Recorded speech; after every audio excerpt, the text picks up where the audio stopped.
يضيفهما صدق اللہ و مولانا العظیم۔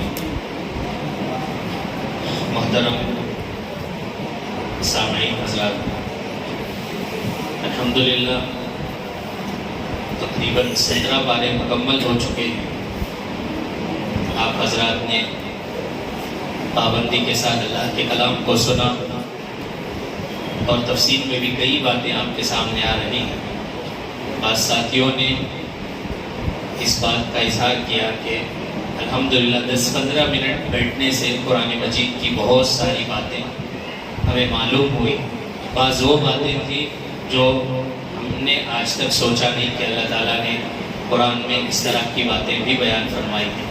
بہرحال اللہ کے کلام کو سننا یہ فائدے سے خالی نہیں ہے۔ اللہ تعالیٰ ہم سب کے بیٹھنے کو قبول فرمائے۔ آج جو باتیں آپ کے سامنے رکھنی ہیں بہت اہم، آج ایک واقعہ بھی آپ کے سامنے آئے گا جس میں 3 باتیں حضرت موسیٰ علیہ السلام سے متعلق ہیں۔ آپ بھی غور کیجئے کہ اللہ تعالیٰ کا جو یہ نظام ہے کس طرح اللہ تعالیٰ اس کو چلا رہے ہیں۔ ایک مرتبہ حضرت موسیٰ علیہ السلام سے کسی نے سوال کیا کہ دنیا میں اب پریزنٹ میں سب سے زیادہ کس کو علم عطا کیا گیا ہے؟ موسیٰ علیہ السلام نے کہا میں نبی ہوں تو ظاہر سی بات ہے مجھے علم سب سے زیادہ ہے ابھی۔ تو اللہ تعالیٰ کو یہ انداز تھوڑا مناسب نہیں لگا، تو اللہ تعالیٰ نے حضرت موسیٰ علیہ السلام سے فرمایا اے موسیٰ تمہیں جو علم دیا گیا ہے اس سے مختلف اور بھی علم میں نے عطا کیے ہیں۔ حضرت موسیٰ نے پوچھا کہ اللہ وہ کیسے؟ تو اللہ تعالیٰ نے کہا کہ تم فلاں جگہ چلے جاؤ، وہاں میرا ایک بندہ ملے گا، اس کی صحبت میں کچھ دیر گزارنا، تمہیں معلوم ہو جائے گا کہ میں کیسے کیسے علم عطا کرنے والا ہوں۔ تو حضرت موسیٰ علیہ السلام نے توشہ تیار کیا اور اپنے ساتھ ایک خادم کو لے کر چلے۔ ایک مچھلی فرائی کر کے اپنے پاس توشے میں رکھ کر جا رہے تھے، اور یہ بتایا گیا کہ جہاں یہ مچھلی جائے گی گر جائے گی اسی جگہ پر تمہاری منزل ہوگی۔ تو وہ دونوں حضرت موسیٰ اپنے خادم کے ساتھ جا رہے تھے۔ چلتے چلتے چلتے چلتے ایک جگہ تھکان محسوس ہوئی تو حضرت موسیٰ نے کہا کہ بھائی توشہ نکالو، بھوک لگی ہے، کھانا کھا لیں گے۔ تو بعض لوگوں نے وہاں پر لکھا ہے علماء نے کہ غذا بھی ایسی ہونی چاہیے جو جسم کو تقویت پہنچانے والی ہو۔ آج کل ٹور میں جانے سے ایسے جنک فوڈ لے کر جاتے ہیں جو طبیعت کو خراب کر دیتے ہیں۔ موجودہ علماء میں سے بعض علماء نے لکھا ہے لیس ہے، چپس ہے، ٹھنڈے کے باٹلز ہیں، یہ سب غذا میں شامل نہیں ہے، یہ الٹا صحت کو نقصان پہنچانے والی غذا ہے۔ اس لیے حضرت موسیٰ علیہ السلام نے مچھلی کا استعمال فرمایا ہے۔ تو اس سے معلوم ہوتا ہے کہ ایسی غذا ہو سفر میں جو انسان کو جسم کو فائدہ پہنچانے والی ہو۔ فروٹس ہیں، اس طرح کی چیزیں آپ لے کر جا سکتے ہیں۔ بہرحال جب توشہ نکالنے کی بات آئی تو توشہ کھولے تو مچھلی غائب ہے۔ حضرت موسیٰ نے کہا کہ مچھلی کہاں چلی گئی؟ تو اس بیچارے نے کہا کہ میں آپ کو بتانا بھول گیا، بہت دور ہی مچھلی گر گئی ہے۔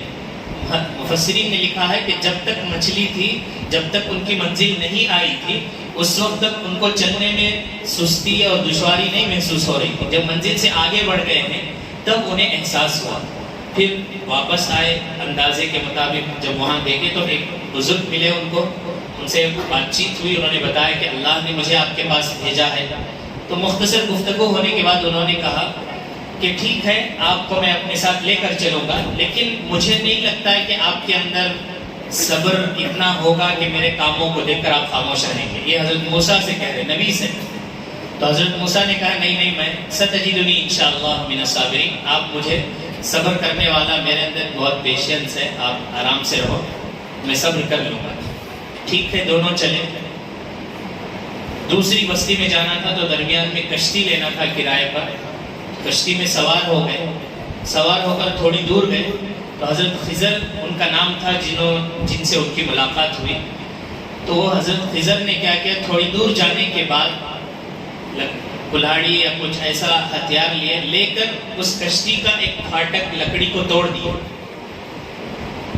حضرت موسیٰ نے کہا کہ بھائی آپ عجیب آدمی ہیں، جس کشتی میں ہم سوار ہو کر جا رہے ہیں اسی کو چھید کر رہے ہیں آپ۔ تو حضرت خضر نے کہا کہ میں نے پہلے ہی کہا تھا آپ سے کہ آپ صبر نہیں کر پائیں گے۔ انہوں نے کہا ٹھیک ہے، اس مرتبہ معاف کر دیجئے، آئندہ سے میں ایسا نہیں کروں گا۔ پھر سفر آگے بڑھا۔ جب آگے بڑھے تو وہاں پر انہوں نے دیکھا کہ بچے کھیل رہے تھے، اس میں سے ایک بچے کو بلا کر حضرت خضر نے اس کو قتل کر دیا۔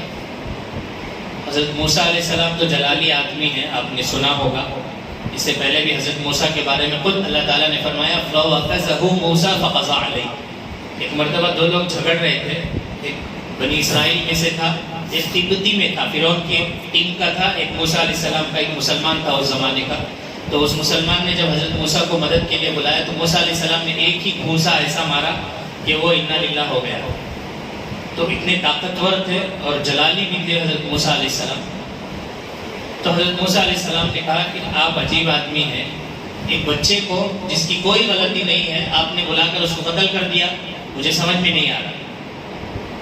تو انہوں نے کہا کہ یہی میں کہہ رہا تھا کہ آپ کے اندر صبر کی طاقت نہیں ہے، اس لیے آپ میرے ساتھ نہیں چل سکتے۔ حضرت موسیٰ نے کہا ٹھیک ہے، یہ لاسٹ وارننگ ہے، اس کے بعد اگر میں کوئی سوال کروں تو ہمارا اور تمہارا راستہ الگ۔ ٹھیک ہے، پھر آگے بڑھے۔ جب کسی مقام پر پہنچے تو وہاں پہنچنے کے بعد دونوں مہمان تھے، مہمان ہونے کے ناطے ان کے پاس کچھ کھانے کے لیے بھی نہیں تھا، پیسے بھی نہیں تھے، شاید انہوں نے لوگوں سے کہا کہ ہمیں مہمان بنا کر ہمارے لیے کچھ ضیافت کا انتظام کیا جائے۔ تو ان لوگوں نے، کسی نے ان کی مہمان نوازی بھی نہیں کی، ان کو کھانے کے لیے بھی نہیں پوچھا۔ دل میں بات آتی کیسے کنجوس لوگ ہیں، یہاں کے مہمان آئے ہیں، کچھ پوچھ بھی نہیں رہے ہیں۔ یہ سب باتیں ہوئی، تھوڑی دور گئے تو حضرت خضر نے لوگوں کو، بچوں کو سب بلایا، جلدی آؤ، یہ دیوار گر رہی ہے، ہم اس کو صحیح کر دیں گے۔ تو سب کو بلا کر وہ جو دیوار گر رہی تھی اس دیوار کو صحیح سے کھڑا کر دیا۔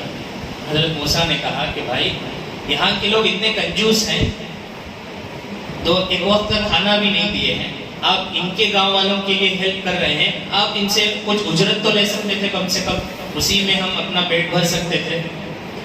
تو حضرت خضر نے کہا کہ یہ آپ کے وعدے کے مطابق یہ آخری بات ہے، یہاں سے آپ کا سفر الگ، میرا سفر الگ۔ تب حضرت خضر نے کہا اچھا میں اب آپ کو بتاتا ہوں کہ میں نے وہ 3 کام کیوں کیے۔ حضرت خضر نے کہا سب سے پہلی بات، جس کشتی کو میں نے سوراخ کیا، لکڑی توڑی، اس کی وجہ یہ ہے کہ اس ندی کے پار وہاں پر ایک ظالم بادشاہ تھا۔ وہ بادشاہ کیا کرتا تھا کہ جب بھی کوئی اچھی کشتی آتی تھی تو اس کو اپنے کنٹرول میں رکھ لیتا تھا، ٹوٹی پھوٹی ہوئی تو چھوڑ دیتا تھا۔ تو جس کشتی پر ہم سوار ہو کر جا رہے تھے وہ 2 غریب لوگوں کی تھی، اسی سے ان کا گزران ہوتا ہے۔ جیسے غریب لوگ بھی کیا کرتے ہیں، پیسے ایڈجسٹ کر کے آٹو کرائے پر دے دیتے ہیں، اس سے جو بھی آتا گھر کا خرچہ چلتا رہتا ہے۔ اسی طرح وہ کشتی بھی تھی، اسی کشتی سے ان کا گزران تھا۔ اگر وہ کشتی اچھی ہوتی تو ہمارے وہاں پہنچتے ہی وہ بادشاہ اس کو قبضہ کر لیتا تھا، اس لیے میں نے اس میں عیب پیدا کر دیا۔ بعض کتابوں میں لکھا ہے کہ جب وہاں سے بادشاہ نے چیک کر کے چھوڑ دیا تو بعد میں حضرت خضر نے اس کو درست بھی کر دیا۔ بہرحال حضرت موسیٰ علیہ السلام کو انہوں نے بتایا کہ آپ جو دیکھ رہے تھے ویسا نہیں تھا حقیقت میں، اس کو کہتے ہیں تکوینی علم۔ ایک ہوتا ہے تشریعی علم، تشریعی یعنی شریعت کا علم جو نبیوں کو دیا جاتا ہے، ایک تکوینی علم ہوتا ہے جو اللہ کی طرف سے خاص خاص بندوں کو دیا جاتا ہے۔ تو حضرت موسیٰ نے کہا اچھا یہ بات ہے، مجھے نہیں معلوم تھا۔ اللہ تعالیٰ بھی ان کے دماغ میں بٹھانا چاہ رہے تھے کہ جو تمہارا علم ہے وہ الگ ہے، کچھ اور بھی علم ہوتے ہیں جو تمہیں نہیں معلوم ہوتے۔ بہرحال دوسری بات، جس بچے کو میں نے قتل کیا تھا وہ بچہ بڑا ہو کر بدماش گنڈا بننے والا تھا نمبر 1 کا، اس لیے میں نے اللہ کے حکم سے اس کا قتل کر دیا۔ اور اس کے ماں باپ بہت نیک آدمی تھے، اگر یہ بڑا ہوتا تو یہ بڑا ہو کر ان کا جینا حرام کر دیتا تھا، اس لیے اللہ تعالیٰ کے حکم سے میں نے اس کو قتل کر دیا۔ اور اس کے بدلے میں اللہ تعالیٰ نے ان دونوں ماں باپ کو ایک بیٹی عطا فرمائی۔ کتابوں میں لکھا ہے کہ اس بیٹی سے کئی نبی پیدا ہوئے۔ پھر تیسری بات، جو دیوار ہم نے مرمت کی، جو دیوار ریپیئرنگ کیا، وہ اس لیے کیا کہ شہر میں 2 یتیم بچے تھے جن کے وہ ماں باپ کا وہ گھر تھا، اس دیوار کے نیچے اس کے ماں باپ نے خزانہ چھپا کر رکھا تھا. وہ سب کو نظر نہیں آتا ہے. اللہ کی طرف سے مجھے یہ علم دیا گیا تھا کہ وہاں پر جو خزانہ ہے، اگر دیوار ٹوٹی ابھی تو ایسی ہے اور کچھ دن کے بعد خزانہ نظر آ جائے گا، لوگ اٹھا لیں گے، لیکن وہ 2 یتیم بچوں کی ہے، ان کے ماں باپ نے ان کے لیے رکھا تھا. وہ دیوار محفوظ کر دیں گے تو جب بڑے ہو جائیں گے، جب تک یہ، اس کے بعد اس کا خزانہ ان کے پاس واپس چلا جائے گا. یہ تکوینی علم تھا جو آپ کو نہیں سمجھ میں آیا. تو حضرت موسیٰ علیہ السلام نے کہا اچھا یہ بات ہے، مجھے نہیں معلوم تھا. تو بخاری میں لکھا ہے اللہ کے نبی صلی اللہ علیہ وسلم نے اس واقعے کو بیان کرنے کے بعد فرمایا اگر میرے بھائی موسیٰ اور صبر کر لیتے تو اور کچھ باتیں ہمیں جاننے کو مل جاتی تھی. یہاں پر علماء نے لکھا ہے کہ اگر ماں باپ نیک ہوتے ہیں تو اللہ کی طرف سے ان کی اولاد یا ان کی نسلوں کی بھی حفاظت ہوتی ہے. غیب سے جیسے اللہ تعالیٰ اپنے خاص بندوں سے نیک ماں باپ کی بچوں کی بھی حفاظت کرتے ہیں. اس لیے ماں باپ کو یہ سوچنا چاہیے کہ ہم اگر صحیح ہوں گے تو یہ نہیں سوچنا کہ کتنا اچھے کام کرے تو کیا ہونے جانے کا نہیں ہے. انہیں 2 نمبر کے کام کر کو بلڈنگاں بدلے رہا، ہمیں کتنے اچھا کرے تو کیا ملنے والا ہے. یہ غلط سوچ ہے شیطان کی طرف سے. اگر آپ اچھا کریں گے تو آپ کو نہیں تو آپ کی نسلوں میں وہ چیزیں انشاءاللہ اللہ کی طرف سے ضرور ملے گی. اب رہی بات حضرت خضر کون ہے، تو اس میں 2 باتیں لکھی ہیں. امام شافعی رحمۃ اللہ علیہ نے فرمایا کہ حضرت خضر ایک اللہ کے بندے تھے، ایک ولی تھے، ان کا انتقال ہو چکا ہے. لیکن امام احمد بن حنبل رحمۃ اللہ علیہ فرماتے ہیں کہ حضرت خضر زندہ ہیں. اور بعض علماء کی یہ رائے ہے، اہل سنت والجماعت سب اس بات پر متفق ہیں کہ جیسے اللہ تعالیٰ نے شیطان کو انلیمیٹڈ لائف عطا کر دی ہے قیامت تک کے لیے، ویسے ہی حضرت خضر کو بھی اللہ تعالیٰ نے زندگی عطا فرما دی ہے. وہ غلطی پر اس کو وہ غلط ہے، بہکانے کے لیے ہے، لیکن حضرت خضر لوگ اللہ کے نیک بندوں کو فائدہ پہنچانے کے لیے ہیں اور وہ قیامت تک رہیں گے. بہرحال اس طرح علماء نے لکھا ہے.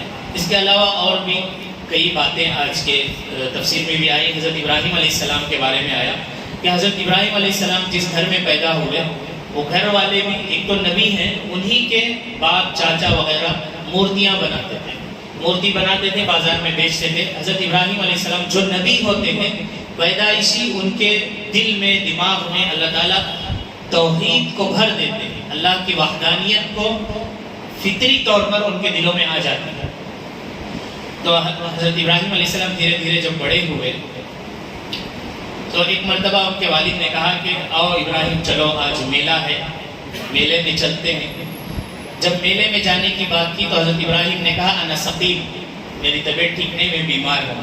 تو سب لوگ چلے گئے. حضرت ابراہیم علیہ السلام نے سوچا اچھا موقع ہے، تو ایک بڑی ان کی جو مندر یا جو بھی عبادت کی جگہ تھی اس میں گئے. جا کر انہوں نے ایک کلہاڑی لے کر جتنے بھی بت تھے سب کو توڑ دیا، مورتیوں کو. ان میں سے جو سب سے بڑا تھا اس کے کھانڈے پہ کلہاڑی رکھ کر واپس آ گئے گھر کو. وہاں کا رواج تھا کہ وہ میلے سے عبادت کرنے کے لیے عبادت گھر کو جاتے ہیں. جب وہ گئے تو دیکھا کہ پورے بت ٹوٹ چکے ہیں، سب پریشان ہو گئے کس نے کیا کس نے کیا. تو لوگوں میں جو باتیں ہوئی وہ مجھے آپ کو بتانا ہے. وہاں قرآن نے یہ ذکر کیا قالوا سمعنا فتى يذكرهم يقال له ابراہیم. ہم نے سنا ہے کہ ایک نوجوان لڑکا ہے، اس کا نام ابراہیم ہے، یہ اسی کا کام ہے کیونکہ وہی ہمارے معبودوں کے اگینسٹ میں خلاف میں باتیں کرتا ہے. تو مفسرین نے لکھا ہے کہ فتن کا لفظ، نوجوان کا لفظ استعمال کیا گیا، ایک آدمی نہیں کہا گیا ہے. اس سے یہ بات کہی جاتی ہے کہ جب بھی نوجوان کسی کام کو کرنے پر آتے ہیں یا کوئی ٹھان لیتے ہیں کہ ہم یہ کر کے چکیں گے تو ان کے ساتھ کوئی رکاوٹ بھی مانی نہیں ہوتی ہے، وہ اس کام کو کر گزرتے ہیں. تو جوانی کا جو دور ہوتا ہے وہ بڑے سے بڑے کام انسان سے کرا لیتا ہے. جب بھی کوئی بڑی تبدیلی یا بڑا کام کرنا ہوتا ہے، نوجوان اگر ٹھان لے کہ ہم یہ کر چکیں گے تو وہ کر چکتے ہیں. تو حضرت ابراہیم علیہ السلام سے لوگوں نے کہا کہ بلا رہے ہیں آپ کو، بلایا گیا، پوچھا گیا تو حضرت ابراہیم نے کہا بل فعلہ کبیرہم ھذا فاسألوہم ان کانوا ینطقون. مجھے کیوں پوچھ رہے ہو؟ کلاڑی کس کے پاس ہے؟ کلاڑی بڑے کے پاس ہے، اس سے پوچھو. تمہارا تو اللہ ہے نا، بھگوان ہے، تم اس سے پوچھو اگر وہ بات کر سکتا ہے. لوگوں نے کہا کہ تم کیسی بہتی باتیں کر رہے ہو، وہ بات کہاں کر سکتے ہیں، ان کے پاس طاقت کہاں ہے توڑنے کے لیے سب کو. تو حضرت ابراہیم نے اسی موقع کو فائدہ مند سمجھتے ہوئے کہا کہ جو بات نہیں کر سکتا، جو حرکت نہیں کر سکتا، جو توڑ نہیں سکتا، جو اپنے ہی دوستوں کو بچا نہیں سکتا، وہ تمہارے کام کیسے بنا سکتا ہے؟ اتنا آپ کو عقل نہیں ہے؟ تو حضرت ابراہیم علیہ السلام نے توحید کا پیغام وہاں پر ان کو پہنچایا۔ اسی طرح اور بھی بہت ساری آیتیں آئی جس میں قیامت کا سورۃ الحج بھی شروع ہوا، اس میں بتایا گیا ہے کہ اللہ نے فرمایا کہ قیامت کی جو گھڑی ہوگی شیء عظیم، ایک بڑا ہنگامہ ہوگا، اتنا سخت مرحلہ ہوگا وہ کہ اگر کوئی عورت اپنے بچوں کو دودھ پلا رہی ہوگی تو وہ ان کو چھوڑ دے گی، اس کو خیال بھی نہیں رہے گا کہ میں کیا کر رہی تھی، وہ دوڑنے لگے گی۔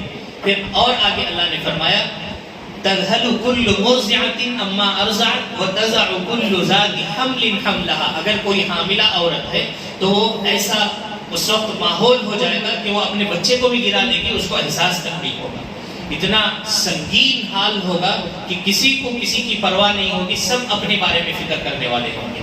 تو اللہ تعالیٰ نے کہا کہ اس قیامت کے بارے میں ہر انسان کو اس سے پہلے تیاری کر لینا چاہیے۔ حدیث میں آتا ہے الکیس من دان نفسہ وعمل لما بعد الموت، عقل مند وہ ہوتا ہے جو موت سے پہلے موت کی تیاری کر لیتا ہے۔ تو قیامت کی ہولناکیوں کو اللہ تعالیٰ نے اس میں کھول کھول کر بیان کیا ہے کہ وہ ایک سنگین حالت ہوگی، اس کے لیے انسان کو تیار رہنے کی ضرورت ہے۔ اور پھر کچھ آیتیں ایسی آئیں جس میں اللہ کے نبی جب مکہ چھوڑ کر مدینہ چلے گئے، مدینے میں اپنی ایک اسلامی ریاست بنانے کا وقت آیا، اسلامک اسٹیٹ جب بنانے کی بات آئی، الذین ان مکناہم فی الارض اقاموا الصلاۃ وآتوا الزکاۃ وامروا بالمعروف ونہوا عن المنکر۔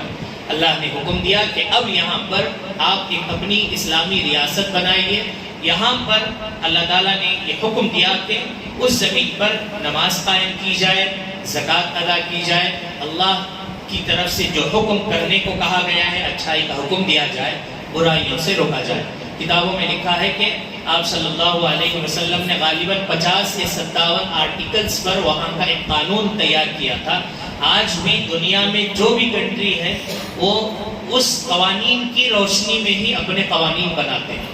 تو باضابطہ علماء نے اس پر بڑی بڑی کتابیں بھی لکھی ہیں۔ تو آپ صلی اللہ علیہ وسلم نے اسی وقت بتا دیا کہ جب کوئی اسلامی ریاست ہوگی، ایک ملک بنایا جائے گا تو اس میں کیا کیا چیزیں ہوں گی، کن چیزوں کو لایا جائے گا، عدل ہوگا، انصاف ہوگا، کسی پر ظلم نہیں ہوگا۔ یہ ساری باتیں اللہ تعالیٰ نے قرآن مجید میں ارشاد فرمائی ہیں۔ اس کے علاوہ اور بھی نیکی کی طرف آنے کا، اور اگر کوئی مسئلہ درپیش ہوتا ہے تو فاسألوا اہل الذکر ان کنتم لا تعلمون، یہ کہا گیا ہے کہ جو اہل علم ہیں ان سے اس سلسلے میں دریافت کرنا چاہیے، معلومات حاصل کرنا چاہیے۔ آج کل یہ ہوتا ہے کہ تھوڑی سی بھی کوئی بات ہو تو فوراً گوگل سے انسان معلوم کرتا ہے۔ گوگل کے بارے میں آپ کو معلوم ہوگا 2 لاکھ سے زیادہ ایسے ویب سائٹس ہیں جو یہودیوں کی بنائی ہوئی ہیں، کیونکہ ان کو معلوم ہے کہ کوئی بھی اگر اسلام قبول کرنا چاہتا ہے یا کوئی بھی اسلام کے بارے میں معلوم کرنا چاہتا ہے، کچھ نالج حاصل کرنا چاہتا ہے تو وہ سرچ کر کے دیکھتا ہے واٹ از اسلام یا اس طرح کی کوئی بھی بات۔ تو انہوں نے ایسے ویب سائٹ ڈال دیے ہیں جس میں صحابہ کے بارے میں، تابعین کے بارے میں، نبی اکرم صلی اللہ علیہ وسلم کے حالات کے بارے میں کچھ ایسے شوشے چھوڑ دیے ہیں کہ جب پڑھنے والا نیا آدمی پڑھتا ہے تو اچھا یہ سب ہے کیا، میں تو سمجھ رہا تھا اتنا اچھا ہے۔ تو اس طرح کی باتیں آ جاتی ہیں۔ قرآن نے کہا فاسألوا اہل الذکر ان کنتم لا تعلمون، اگر تمہیں کوئی بات معلوم کرنی ہے شریعت کی تو شریعت کے علم جن کے پاس اللہ نے دیا ہے ان سے معلوم کرو تاکہ تمہیں صحیح رہنمائی حاصل ہو سکے۔ کسی سے بھی معلوم کر کے عمل کرنے میں انسان کو خود تشفی نہیں ہوتی ہے۔ آج کل گوگل، یوٹیوب کے ذریعے انسان بہت ساری چیزیں معلوم کر لیتا ہے، لیکن صحیح ضروری نہیں کہ وہ بات سچ ہو۔ آن لائن بھی کئی ایسے لوگ ہیں جن کے عقائد صحیح نہیں ہیں، جن کے تھاٹس الگ الگ ہیں، جن کی فکریں الگ ہیں۔ اگر ہم ان کی بات سن کر، آج کل تو شارٹس اتنے زیادہ آ گئے ہیں کہ چھوٹی چھوٹی باتوں کو سب اپنے سوشل میڈیا اوپن کیے ہوئے ہیں، وہ باتیں سن کر ابھی قریب میں ہی کوئی کہہ رہے تھے کوئی مسئلے کے بارے میں، ایسا ہے کہ دینا زکوٰۃ صرف پینے تجھ مال پر ہے نہیں تو نہیں ہے۔ اس طرح کی عجیب عجیب باتیں جو وہ سنتے ہیں اسی کو صحیح سمجھ لیتے ہیں۔ اس لیے اس بات پر غور کرنے کی ضرورت ہے، جو چیز جن سے معلوم کرنا ہے انہی سے معلوم کر کے عمل کریں۔ خود سے اگر آپ گوگل سے مدد لے کر کریں گے تو ضروری نہیں کہ وہ صحیح عمل ہو. ایک عمل اگر غلط معلوم ہو جائے گا آپ کو تو آپ دوسروں کو بھی بتائیں گے، خود بھی عمل کریں گے، سالوں تک آپ کسی غلط مسئلے پر عمل کرنے والے ہو جائیں گے. اس لیے اللہ تعالیٰ سے دعا ہے کہ اللہ تعالیٰ ہمیں صحیح علم حاصل کر کے اس پر عمل کرنے کی توفیق عطا فرمائے. سبحان اللہ و بحمدہ، سبحانک اللہم و بحمدک، ونشہد ان لا الہ الا انت، نستغفرک و نتوب الیک.